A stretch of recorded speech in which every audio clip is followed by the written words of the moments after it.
There we go. Okay, so welcome to the new International Bookshop's talk, The Transgender Issue, an Argument for Justice. I'd like to first acknowledge the traditional owners of the land that I'm on today, the Kulin Nations people, and pay respect to the elders past and present. Sovereignty was never ceded.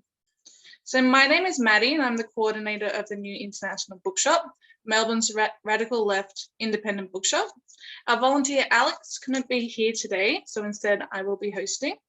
So during the talk, the chat will be directed at me only. So if you would like to ask a question, please just type chat or question, and after Shon has finished speaking, I'll call on to you.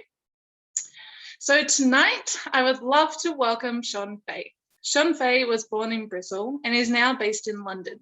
After training as a lawyer, she left the law to pursue writing and campaigning, working in the charity sector with Amnesty International and Stonewall. She was an editor-at-large at Dazed, and her writing has been published by The Guardian, The Independent, Vice, among others. Faye recently launched an acclaimed podcast series, Call Me Mother, interviewing trailblazing LGBTQ elders. This is her first book. So thank you so much for joining us, Shon, and I'll pass it over to you. Oh, thank you. Yeah, thank you very much for having me. Yeah, it's really great to be here. It's my first event with Anywhere in Australia. And yeah, I'm just really pleased to be here. I'm kind of like, what in terms of would you like to discuss the book a bit and why I wrote it? Yeah, it'd be wonderful for you to just sort of tell us a bit about the book. Let us know why you decided to write it and what the sort of like background of the book is. Yeah, so the book is called The Transgender Issue, and subtitle is An Argument for Justice. And I decided to write it in late 2018, so almost 3 years ago. And the context for me writing it, so I should explain for people, it's a political non-fiction work. Some people call it polemic. I always thought polemic sounded very angry, but like some people my book is quite a calm tone, but some people have still said it's a polemic, I guess because it advances quite like a radical argument. Yeah, the title is a bit of a Trojan horse, because I'm sure it's the same in Australia as here, is often when people use the phrase the transgender issue. So usually you're used to hearing that from people who are perhaps hostile to trans equality and trans.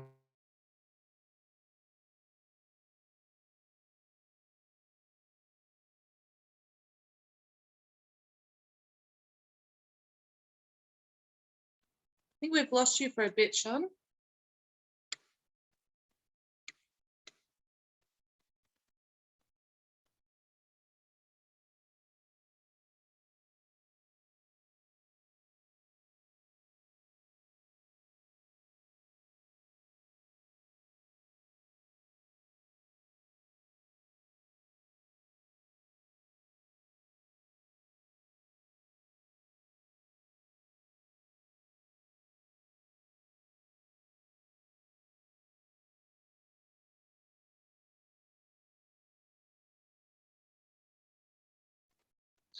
We have lost Shon. Hopefully she's just had some internet problems. Will be logging back in soon. Everyone can have a drink.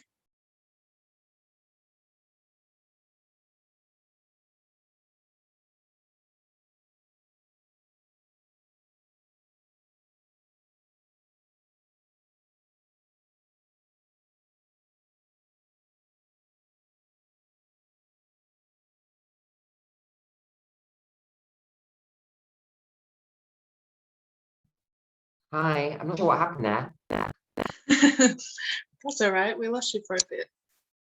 Yeah, I'm not sure what happened. Like Zoom just kicked me off. I hope you were the live stream. I apologize to everyone. I'm not sure what's happening. I think it's like a plague on technology. Anyway, I'll carry on from exactly where I was left off. So I was talking about the title really, but the origins for writing the book came from, which I think is a global thing, right? But like specifically in the UK, is I had worked as a journalist writing, for like the liberal left-wing media here.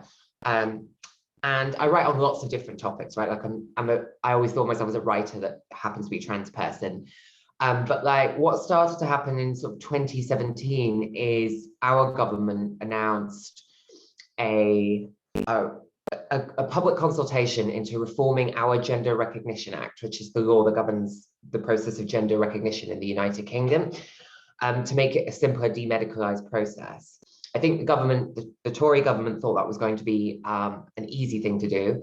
What probably no one bargained for was the huge backlash in the right-wing media here, the Murdoch media, with some parts of the feminist movement, some parts of the right-wing press, is that there was kind of a coalition of people who were determined to sort of stop this reform. And what started to happen was where trans people had started to make quite big inroads into better representation and more cultural acceptance and less media hostility in the 2010s.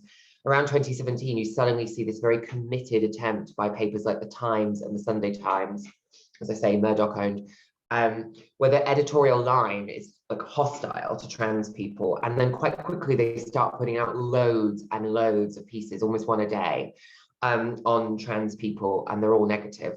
And then quite online, the climate becomes very toxic very quickly. There's a lot of transphobic abuse.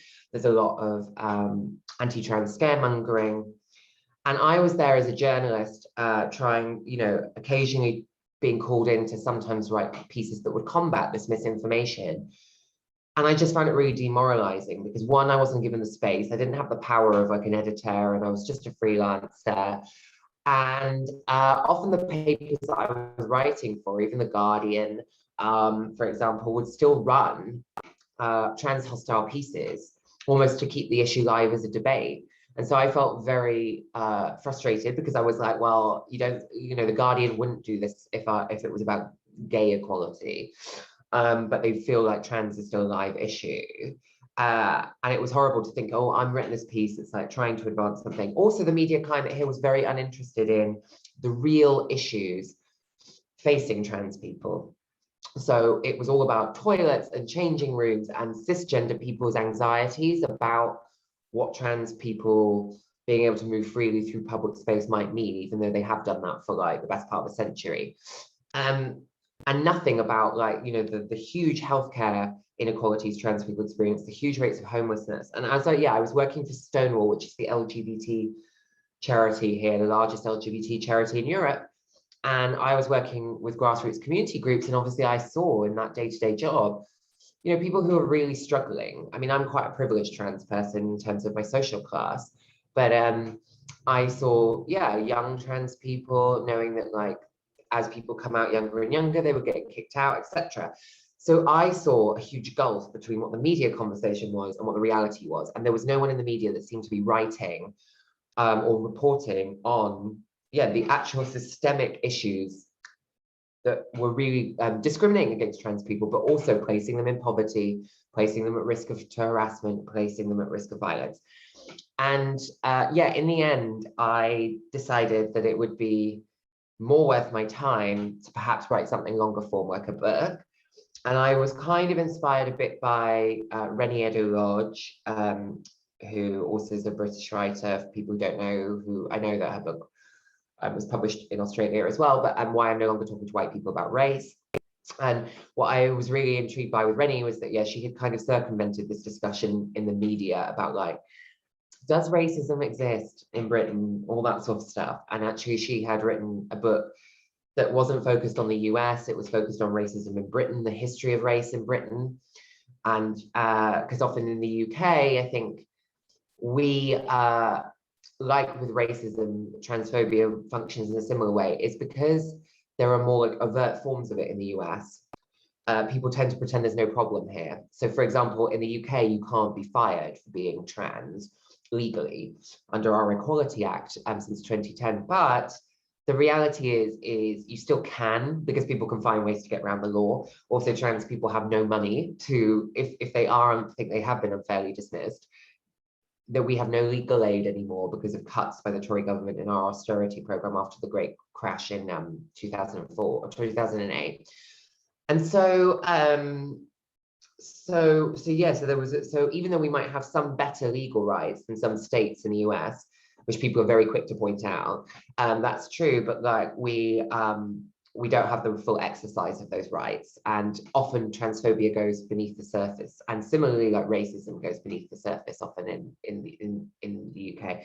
And so Renia Delodge had written Why I'm No Longer Talking to White People About Race, which was a huge success around the world, and I was quite inspired by it because she'd managed to create a new conversation about race in the UK, and that's only grown over the, like, she published it in 2017, and obviously with the events of the global Black Lives Matter movement resurgence last June, you know, that book was very much involved, you know, I think a lot of people's, especially white people's, touch point to when they realized that there was actually a problem with racism and that maybe they needed to learn more.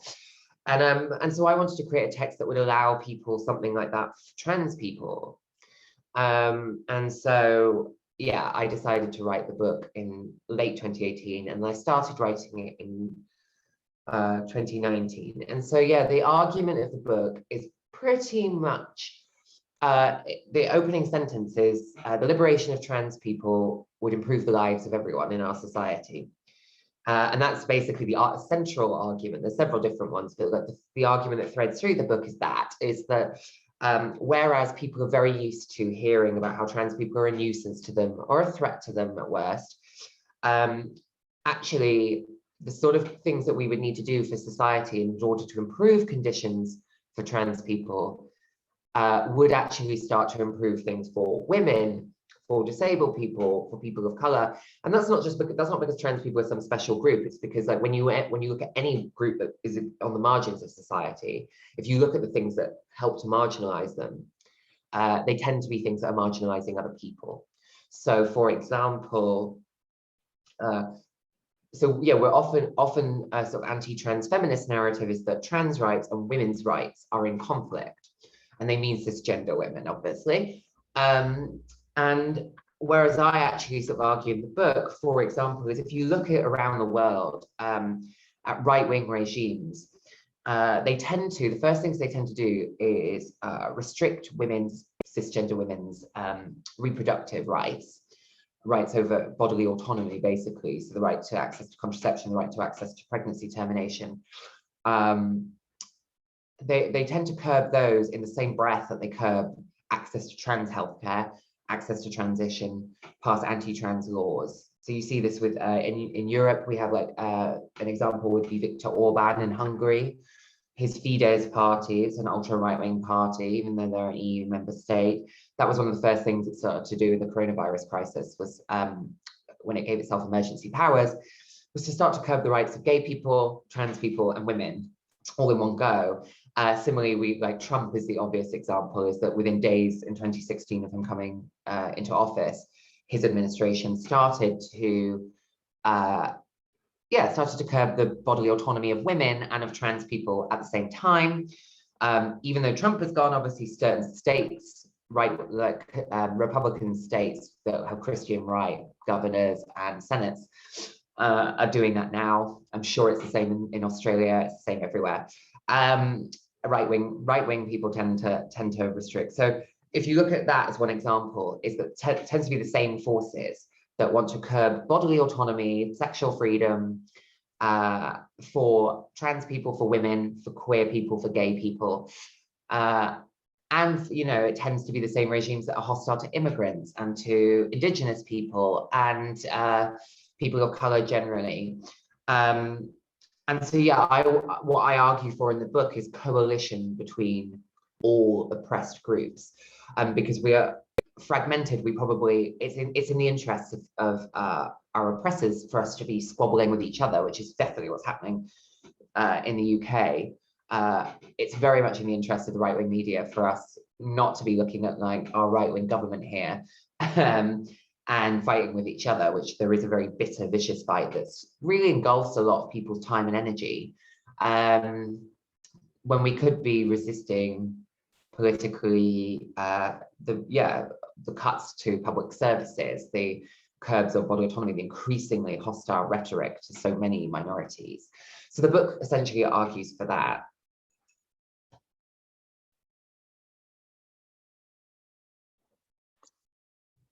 Okay, so while people sort of, if they want to ask some questions, so one of the quotes in your book is the illusion that trans people's concerns are niche and highly complex is often a way to disempower them. Can you please like speak on that a little bit more?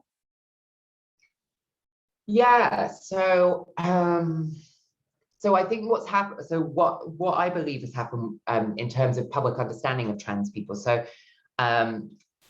I mean, there have been people who led cross-gender lives or gender variant people in every recorded human culture, obviously. However, the term trans only comes into existence at a specific point in time, and it's actually about 100 years ago from now. So it's in, well, the term trans, it originates in interwar Berlin, between the First and Second World War, Weimar Berlin, at the Institute of Sexology in Berlin, which was founded by a man called Magnus Hirschfeld, who was a Jewish gay sexologist who founded a clinic that seek to affirm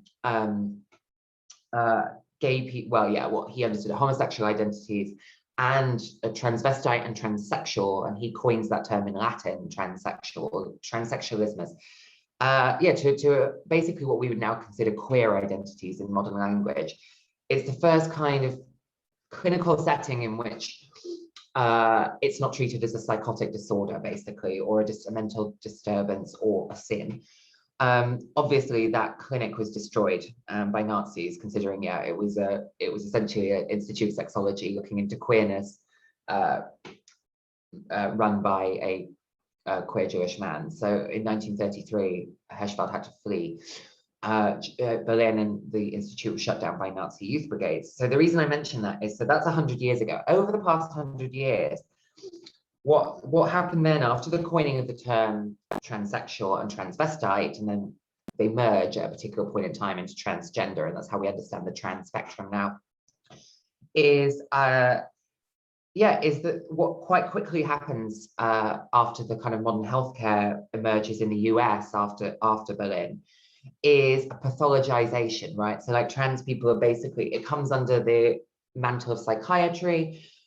Quite quickly, there's certain like quite megalomaniacal, like megalomaniac psychiatrists who quite quickly put themselves in positions of power about like who is a trans person.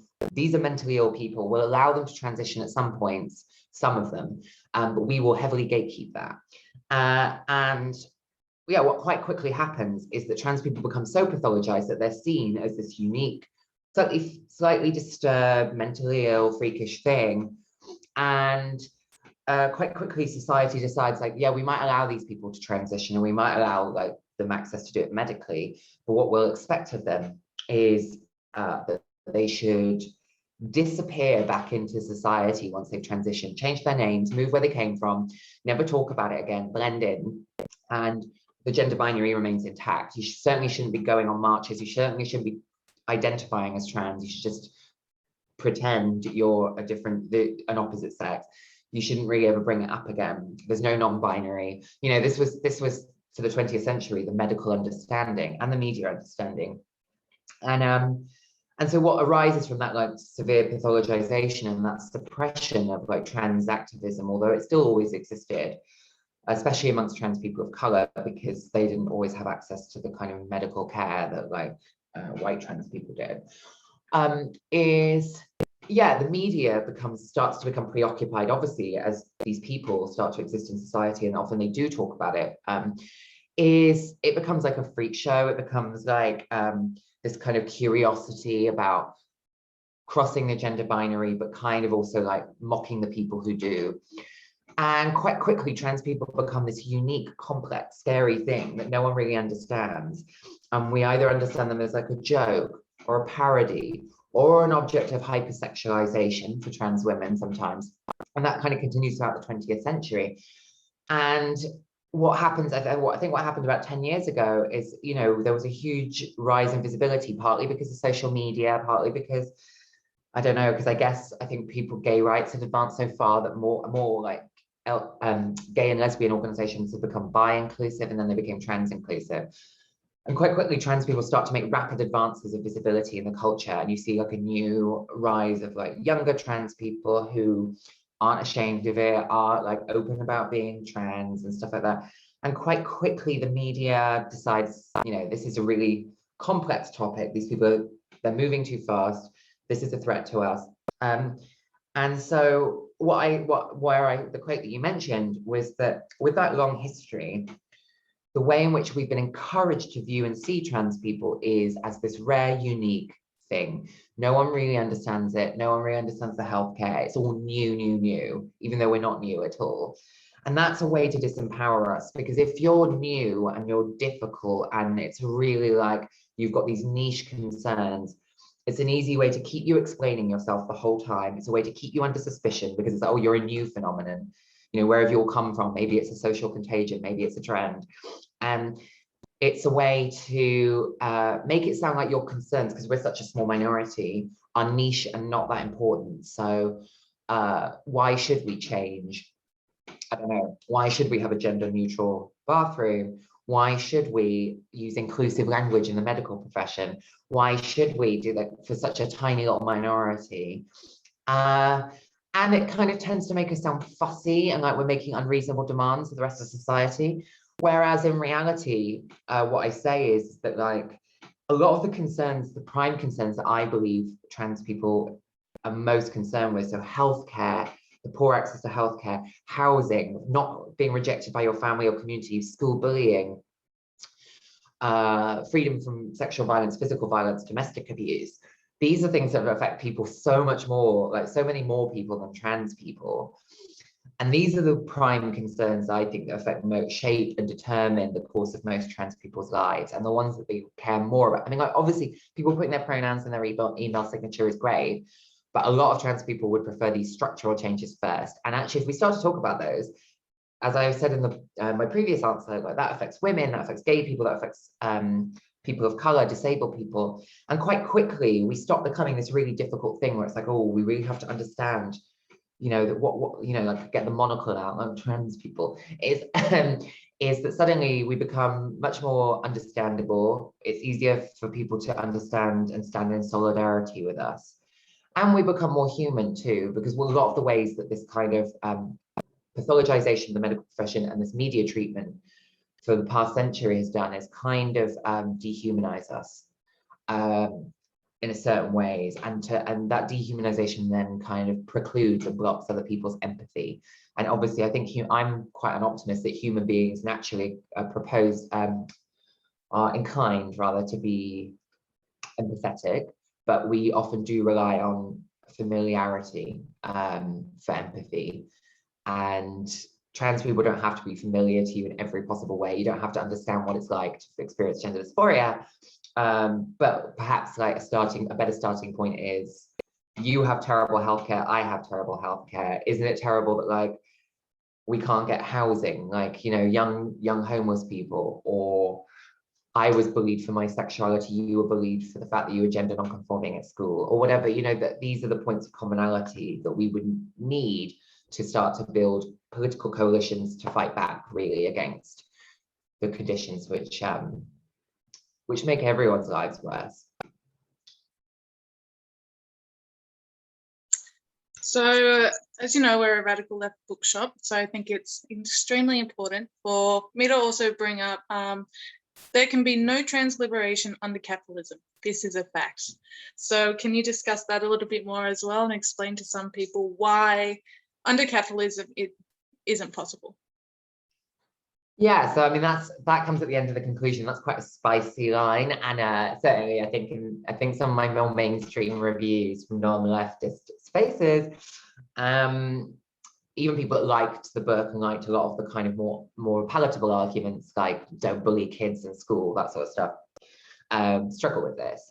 But yeah, I mean, I put it at the end of the book because I do think, obviously, I think that there are certain levels of legal equality that can be achieved under capitalism. I still think there's lots that we could do under capitalism, but ultimately trans liberation, as I describe it,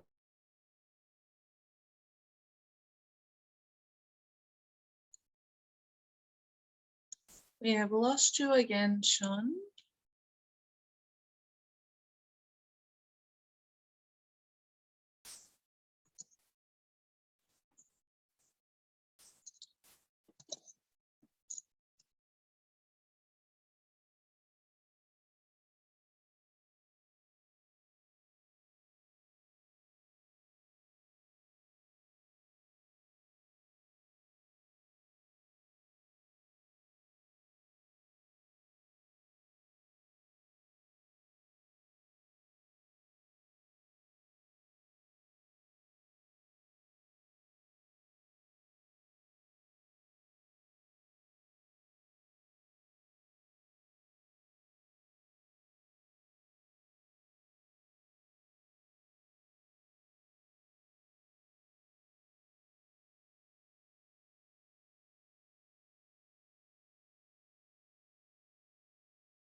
I don't know why this keeps throwing me off. I'm so sorry. I'm happy to carry on exactly where I was. Goodness me. Oh gosh. See, in some ways it's amazing that I can do this in Melbourne via technology, but then other times you're just like, technology, what a bitch. Okay, so sorry everyone who's watching, I'll carry on from where I left off. So I was just talking about, capitalism. That's a small topic. So I was saying the climate crisis is raging on while we have billionaires, flying into space and all races. I mean, like that, just that as an example of how deeply unequal our system is that like full liberation is liberation for everyone. It's not seeking equality, because you can't have equality in a system in which there is like a population in the global south that are already experiencing the effects of severe climate crisis, and then you've got Jeff Bezos flying around the moon or whatever. That's fundamentally a deeply unequal system. So you're not going to, like, equality within that is like an approximation of equality, perhaps by the standards of the people around you, maybe like legal equality.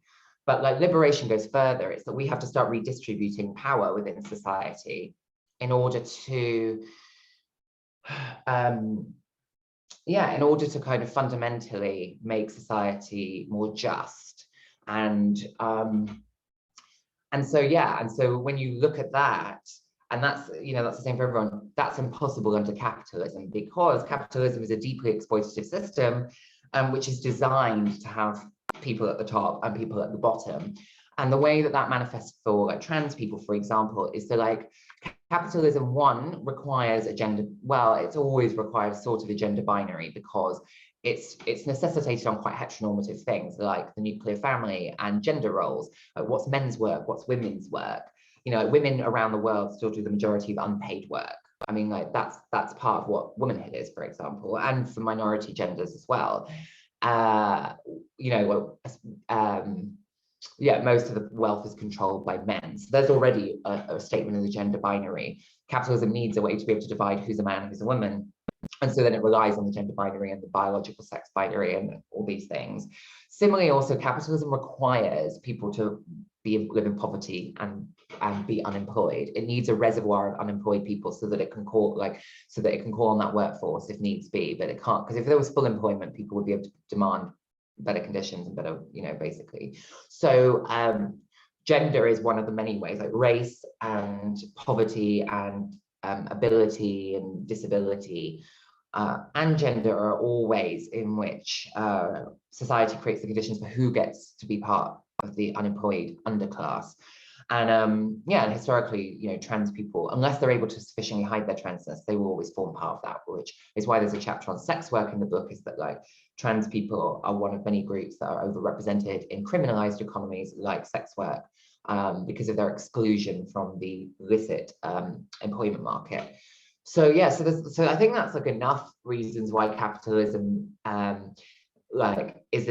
is antithetical. Obviously I still believe within the current capitalist system we should be working towards better equality and more justice, But obviously, I don't think trans liberation is possible under capitalism, because I just don't think liberation for the vast majority of the world's population.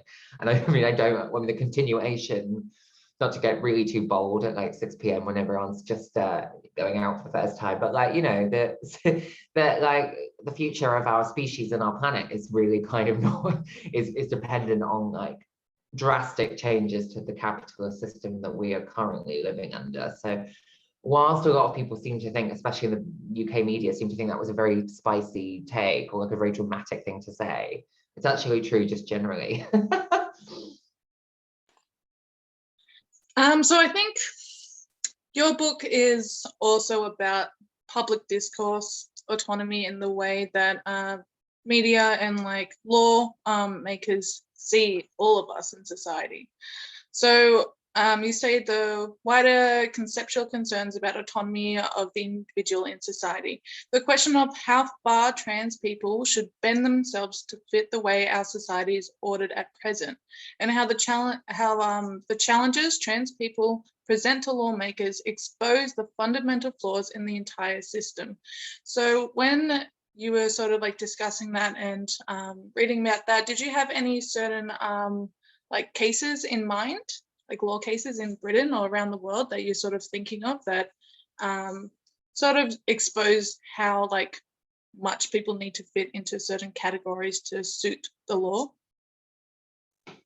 I mean, there's a lots of different examples of it. I'm just trying to think of like, I mean, certainly, like, obviously there is, for example, I think it's really interesting around the non-binary people in particular, and the law and the state. And I think that's in most, like say, Western democracies, is the term non-binary, because what the term non-binary essentially is asserting in the world is that like there are people who exist outside or reject, either consciously reject or feel that they never sat within the gender binary of man and woman.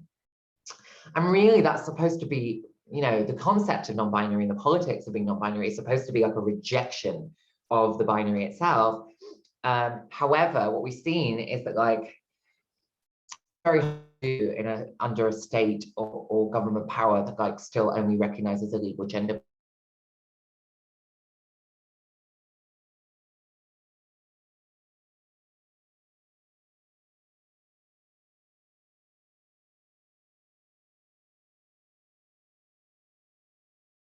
We lost her again. She'll come back soon.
I have no idea what's happening. I'm so sorry.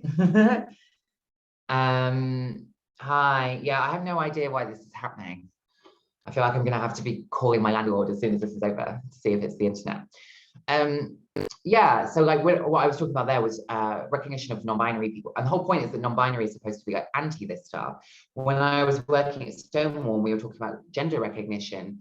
One of the things that really emerged was like, suddenly we were having to talk about non-binary as if it was a third gender, because what we were trying to do is make it legible to politicians and to people who sat in parliament, And what you're already trying to do is make something that's supposed to be a rejection of categories into a category so it's understood by the state, and maybe we can get people to get gender neutral passports, or maybe we can get them some kind of legal recognition.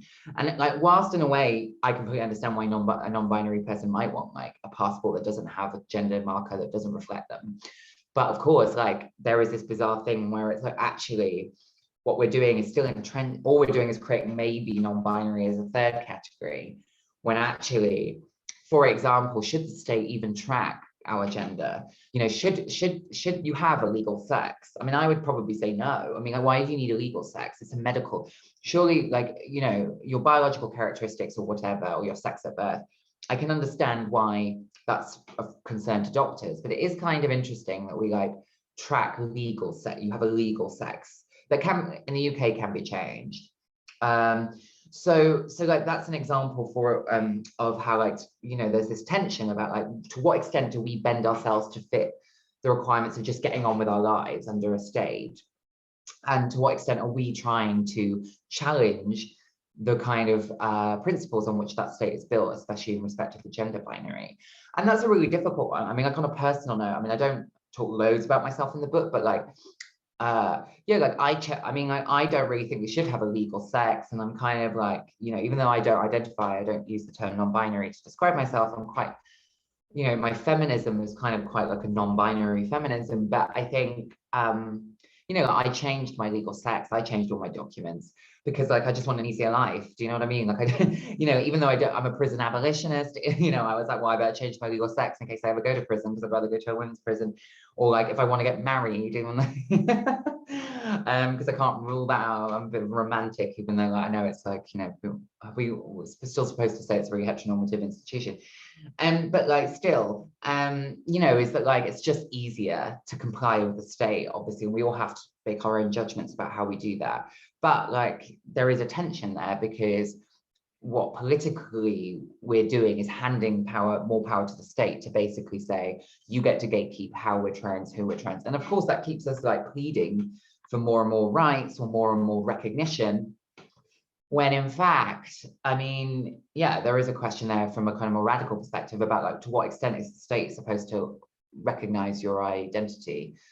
And I know trans people that would never seek, for example, legal gender recognition, because they're like, I refuse to allow the state to ratify my autonomy. And you know, I completely understand why they would do that. And it's a very cogent political position to me. I don't know if that answers your question, but that's just some examples. Okay, well, we don't have too much time left, so if anybody else would like to ask some questions, just type it into the chat. I just also wanted to ask that, in general, when you were writing this book and thinking about your sort of target audience, what sort of person did you have in mind, and how did you want to change their mind? So I had two people in mind, actually, and it was something I had to work on a lot with my editor. This is my first book, obviously, and one of the things that I struggled when I was writing the first draft was constantly having to think like, who's the audience? Like, where am I pitching it? Is this too complicated, or is this like, am I treating people? Am I patronizing people? So it's obviously like it's intended to be a mass market book. I'm really pleased with the fact that lots of trans people have read it and have engaged with it. And I'm almost more pleased when a trans person likes it than when a cis person does. But it wasn't really written for trans people, if I'm honest. Like, a lot of politically engaged trans people, none of the stuff in there will be completely new to them. It was, of course, like intended to be a persuasive piece of writing, and so I am targeting it at the majority, at the people who aren't trans, it's cis people. And I think there were two big camps of cis person that I was thinking about, like, who would buy this book. One is the more obvious, I guess, is the may describe themselves as an ally already, someone that's inclined to be supportive of trans people, whether that's a feminist, whether that's an LGBT cis person, or, you know, even a cis het straight person who just is supportive, like they consider themselves progressive and they want to support trans people, but they don't understand enough. They feel they don't understand enough about the issues facing trans people or the topic, they've been maybe slightly scared to talk about it because of the media, because they don't feel like they know enough, and they can see a very heated discussion around it, and they're worried about saying something wrong. So there's that person. And they're kind of like already the kind of easier sell. Also, one of the things that I hope that person, if they read it, would do is that, like, perhaps, you know, if they're at the book club and like Julie from the book club is like maybe saying some like anti-trans things, that she self says, I'm a gender critical feminist, and they don't understand the argument, you know, she's quite well versed in maybe anti-trans talking points. It's like, you know, I'm empowering people to have that conversation so that trans people don't have to. And yeah, and people who can talk, like, you know, and what I've been really pleased about, so it's been out 2 months here, and, you know, people saying, oh, I'm giving this to my dad, or I'm giving this to my mum, you know, like that. It's something, it's a resource for those people to give to people perhaps who don't understand this as well. The second person is those people, it's the people who aren't, you know, you're never going to convince the people who've become radicalized and are really like, you know, they really think trans women are the devil incarnate. You know, I'm not going to win those people around, because they already think I'm the devil incarnate, frankly. However, there is a large section of people in the middle of this kind of very toxic, polarized discussion, and people who've never maybe thought about it before, or maybe people who would be, especially, yeah, I hate to make generational divides, but in the UK, there is a sort of broad generational divide, in that, like, I think a lot of younger feminist spaces and a lot of younger people are just much more familiar with trans people in public life, and people who are, you know, like my mum's age, etc., like didn't have that level of familiarity, and they sometimes feel like they're sort of catching up with this. And I think a lot of those people can be quite potentially sympathetic to a lot of the kind of more reasonable sounding talking points. For example, like, it's perfectly reasonable for women to be anxious about male violence. It's perfectly reasonable for women to be anxious about refuge spaces, but mostly because of like the cuts to those, the kind of devaluation of women's lives in austerity programs, and, you know, like a huge rise in like right-wing misogynist rhetoric. Unfortunately, this moral panic puts all the blame on trans people, which is a very convenient distraction tactic. So like, there is these people in the middle who might see these real phenomena, like, oh, there's a rise in misogyny in public life. There is. Lesbians are devalued in the LGBT community. They are. There are no refuge places. That's true. The problem is not like trans people, trans women in particular, right? Like, it's much more systemic than that. And what I'm hoping is that to get the person who's like observes these real things, but then if they start to think people are saying it's trans people and they're reading enough in the media, is that there needs to be some kind of corrective to that. And hopefully it will stop people basically being pulled over to inadvertently becoming a little bit transphobic without even realizing, because that's how prejudice spreads. And it's not like everyone becomes like a raging bigot. It's more that people kind of start to think that they're defending something, and they often get the target wrong. And then they speak on it, and then they get like a backlash from it, understandably, because trans people have a good reason to be angry with being misrepresented and harmed by the misrepresentation. But unfortunately, what happens in discourse is that those people rarely, like, you know, people are defensive, and often if they get like a lot of anger, they just end up, it confirms the prejudice that they've, and so they tend to get worse, not better. And so I'm hoping that the book, for some people, will arrest that process and maybe start to like give them some other thoughts for reflection. Ultimately, I want people to arrive at their own conclusions, because I'm interested in critical thinking, not telling what people what to think. But I hope that the evidence about the ways in which trans people still have a really tough time, a lot of trans people, especially the most marginalized, the working class, people of color, the disabled trans people, I'm hoping that that will create empathy. And so, yeah, so those are the two groups of readers, really. So we have a question from Catherine asking, what do you think the future for elite transgender athlete is? Do you know of anyone that is writing about this at the moment? And I think that question is also very interesting if we also think about how non-binary people will also be included in sport, because obviously in like sport and stuff, there is only the binary of men or women's sport. So have you come across much stuff about this? Have any writing about this? Yeah, I haven't come up with loads. I mean, the best thing, because I don't discuss sport in the book, because I felt like, one, I didn't know enough about it, and two, because it occupies so much media space. But especially elite sport obviously is less of a big topic. And I also felt like I didn't understand enough about sports science, but I've read some good stuff. Caitlin Burns, who's a trans woman in the US, has written some really good stuff on sports, and certainly debunks a lot of the kind of panic about the idea that trans women in particular are going to take over sport. And I would definitely recommend her work if you haven't.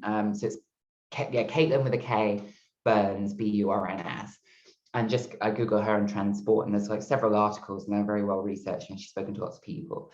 I think sport is like sport is an interesting one because it's like obviously become this huge culture war issue, despite the fact that, like, you know, at elite level there has been like trans inclusion rules since about 2003, 2004, and not all this domination of sport that people assume there's going to be. All I can say is that really, I think one of the things that I try and do when people bring up sport is, like, you know, elite level sport, I do understand there needs to be some look at the data. There might be different ways of dividing up categories. Obviously, different sports are different things. Like, I mean, obviously, if there's like a testosterone-based advantage in some sports, it won't be there in all sports. So, like, I think, unfortunately, I'm not that optimistic about how much cis people are going to kind of want to kind of change the way that they run and manage and categorize sport for trans people. And I think that's where the tension is. What I would say on sport is the things that trouble me the most are the obsessive nature of, like, sex testing and genetic analysis of athletes that has arisen out in response to trans panic that isn't just affecting trans athletes, it's actually affecting intersex athletes or athletes suspected of being intersex, particularly if they're athletes of color and women of color, Black women in particular. And I find that really troubling because it's, I think, like, the fact that you can sometimes see now in elite level sports that, for example, if a woman is winning at elite level, that people can kind of call for her sex to be determined. And it's deeply dehumanizing. And I really wish people would wake up to, like, this is what I mean about, like, transphobia quite quickly bleeds out into other forms of biological essentialism, and it's really, really disturbing.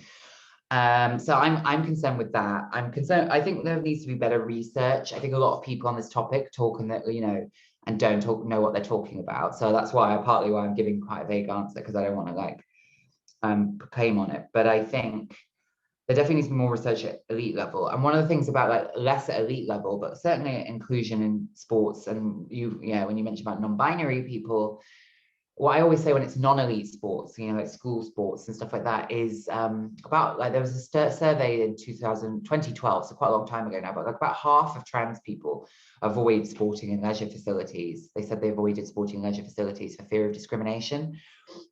And to me, you know, it's that classic thing that I prefer to do, is turn it and be like, you know, if we consider, like, sport and access to, like, leisure and health and, you know, all those things that, like, you know, good for human beings psychologically and physically, you know, if half of trans people are self-excluding from that because of fear of discrimination, and presumably the conversation at elite level trickles down to to kind of community level sports or school sport, that's a real problem. And that's an argument for thinking we should be thinking better about how to include people. And yeah, I'm thinking creatively about ways to do that. But that's probably the most I can say, to be honest, because I'm not a sports scientist, and I feel like there needs to be better research done on this, that's sort of like framed away from this very heated, toxic conversation that's really horrible sometimes about trans athletes as well, individual people, I mean.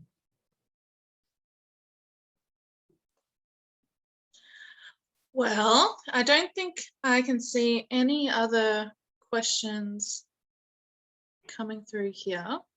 Do you have any last words for us, Shon? For us in Australia? Well, I mean, I don't know if one, enjoy the pub this weekend. Secondly, no, I just would say, like, thank you so much for having me. I'm gonna definitely follow up, because I'll tell you what's been happening loads on my social media is which is really great, is that, like, people in Australia have been asking me and DMing me, being like, how do I get a hold of the book? So I will obviously direct them to you. And I'm really grateful for the support of the book. I know that, like, you know, there have been I'm aware of some of the things in Australia, particularly around LGBT rights and some of the media there too. So I hope we can all stand in solidarity on that point as well. And to that end, I hope that the book is helpful for those people who do read it. And I just want to say thank you for having me, and I'm sorry for all the tech issues, but I really, really appreciate your time, and yeah, and hopefully I'm hoping that like once the world starts to open back up, that maybe when this book is out paperback or whatever, that I might be able to come to Australia. But yeah, thanks very much for having me, and have a lovely evening, everyone. Thank you so much. And when you come to Australia, you'll have to come to the bookshop. Check it out. I will. Absolutely. Yeah, well, I hope everyone enjoys their freedom from lockdown, because we really, really enjoyed that.